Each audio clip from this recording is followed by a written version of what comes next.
the sky split like a wound that refused to bleed quietly. Achako Eureka tasted rain before she saw it. Real rain, city rain. The kind that carried exhaust and wet concrete and the memory of home. It shouldn't have been here. Not in this violet prison, where the air hummed, and the ground pulsed with hungry runes. But the tier above the obsidian platform widened, and Yusudafu's night poured through in a harsh rectangle of neon and sirens. Across the platform, Goku stood as if gravity had been invented for everyone else. His dark gaze was calm, almost thoughtful, the way a person might look at a chessboard 2 moves from checkmate. His hand still held her wrist, warm, unyielding, while violet restraints bit into the raw skin of her other arm, keeping her spread and upright, a living key pinned to the lock. Close it, she rasped, throat dry from screaming. Goku's smile barely moved. Why would I? He murmured, voice soft as velvet over steel. Your world needs to learn. He lifted his free hand toward the doorway. The air responded like it loved him, wrinkling, tightening, obeying. Far beyond the threshold, tiny figures moved through rain-slick streets, unaware that a blade had opened above them. Achako's heart bucked. Panic tried to climb her spine. She strangled it down with breath. In. Hold. Out. The runes under her boots pulsed in time with her heartbeat, eager to drink whatever she spilled. She forced her pulse into a pattern that wasn't fear, 2 quick beats, one slow, messy enough to confuse the mechanism without feeding it clean terror. Behind her, Midnight's voice came strained but steady. Ochako, don't split yourself. Think like a lock.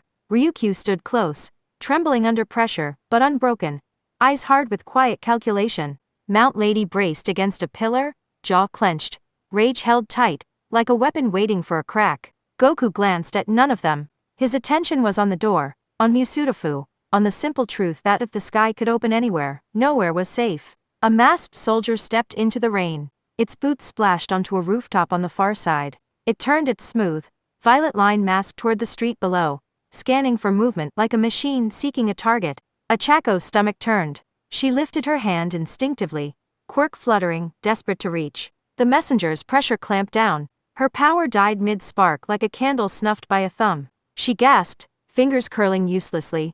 Goku's grip on her wrist tightened a fraction, as if he could feel her panic trying to take shape. You're tired, he murmured near her ear. Rest. Achako bared her teeth. I'm not resting while you. Goku's gaze slid to her face, calm and intimate. While I teach? He asked gently. The soldier's fist rose on the rooftop. Achako's breath caught. There was no time for elegance. No time for hero speeches. Only mechanics. Traction. Weight. Balance. She couldn't touch the soldier from here. Not cleanly. Not through suppression. But she could touch the system that held the door. The lattice. The conduit. She stared at the tier's edge. It wasn't stitched by runes like before. It was raw, ragged, held open by dominance alone, held open by him. And she had one advantage he kept forgetting. He still had to touch her to use her. Her fingers trembled, then lifted with deliberate slowness, pleading, small, harmless. Goku watched, faintly amused. Ochako placed her fingertips on his wrist. Not his hand, not his grip. The link, the invisible tension between his pulse and the door's steadiness. Zero gravity, she whispered. Her quirk didn't roar. It whispered into the seam of his control. 2 quick pulses, one long, like a lockpick sliding under a pin. The doorway shuddered. On the rooftop, the soldier's outline flickered. Its fist wavered half an inch, balance correcting too late as the air itself hiccuped. Below, a civilian looked up, confused by the sudden gust and flicker of light, then ran as the soldier's strike cut empty space instead of flesh. Ochako's chest cracked with fierce relief. Goku's head tilted, interest sharpening. Ah, he murmured. Feedback. She pushed again, holding her fingertips there, forcing the tremor into the conduit. The tear buckled inward like it wanted to bite its own tail. Then Goku tightened his fingers at her wrist and the air slammed down heavier, suppression clean and brutal. Her quirk sputtered, faltered, fought for breath. You can't win a war on fumes, he murmured, almost tender. The door steadied again. Then it multiplied. A shimmering map flared in the doorway, rooftops and intersections, rain-glossed lines of her city. Violet markers blinked into existence across Musudafu like a constellation of wounds. Achako's blood went cold. Goku smiled softly. I don't need hinges, he whispered. I need your world to understand it's mine. One marker ignited. A clean seam opened over a narrow street. Then another. Then 3 at once. Achako's throat closed. The room spun. She couldn't touch all of them. She couldn't be everywhere. But she wasn't supposed to be everywhere. She was supposed to be the lock. A green-white hum rolled through the violet realm, deep as thunder in bone. Achaco's head snapped up. Behind them, beyond the pillars, a different seam shivered into existence, green-white lightning crawling along its edges. It wasn't neat, it wasn't obedient, it was forced open by refusal alone. A silhouette pressed against it from the other side. Achaco's heart seized. Deku. The seam cracked wider.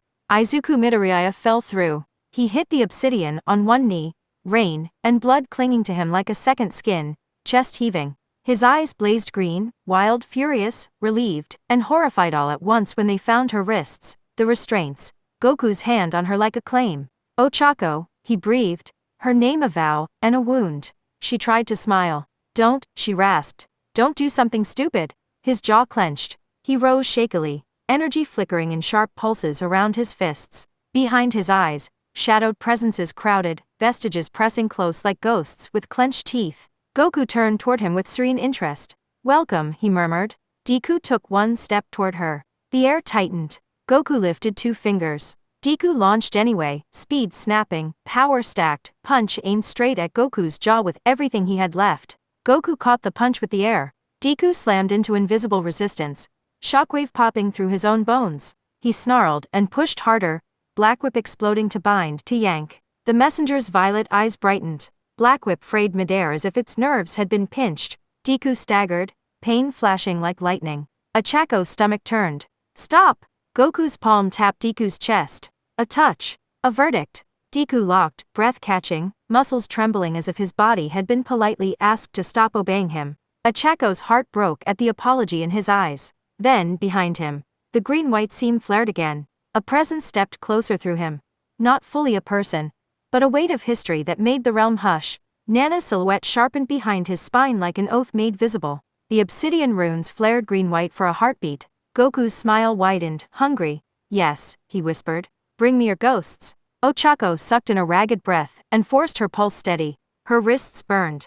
Her quirk fluttered. But the suppression wavered under the strange pressure of One for All's legacy pressing into the realm's systems. A heartbeat. That was all she needed. She flickered zero gravity onto the restraint at her right wrist precise, loosening a segment just enough to twist. Pain lanced.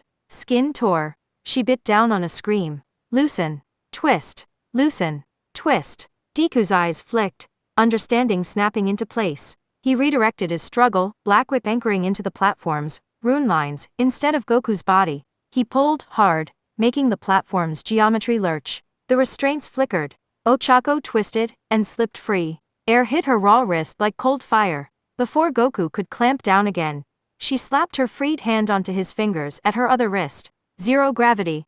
His grip lost friction for a fraction. She ripped her other arm free with a raw cry. Then she shoved her palm against Deku's chest, right where Goku had touched him. Zero gravity. Deku went weightless. Ochako grabbed his wrist and yanked, pulling him sideways out of Goku's reach like dragging someone out of a collapsing building.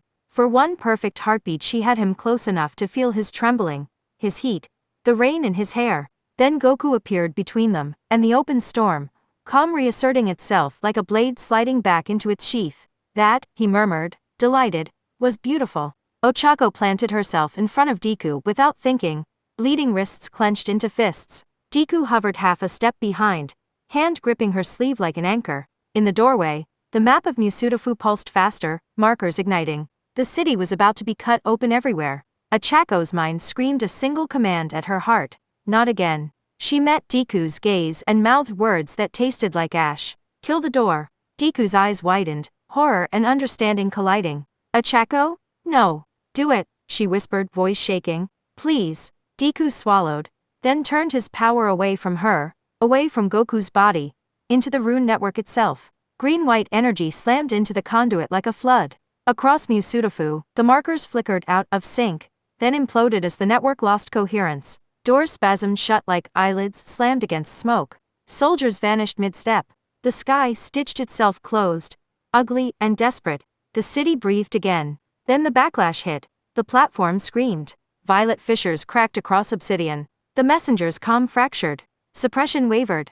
Ochako saw her opening, and shoved her quirk into Goku's wrist link one last time. Feedback. A spike, biting the network's recoil back into its source. Goku's posture shifted half a fraction. Movement. Opportunity. Deku lunged for her. Ochako grabbed him, and for a heartbeat she thought she could go with him.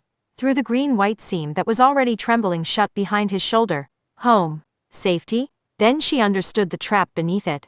If she crossed with him, Goku would follow the scar that was still inside her bones. He'd bring the violet hunger into Musutafu on her back like a cloak. Achako's chest cracked. Deku's fingers tightened on her arm. Come on, he begged, tears bright. Please. Achako smiled, small, shaking, brave in the ugliest way, and whispered, I'm sorry. His eyes widened in horror. No. She slapped her palm to his chest.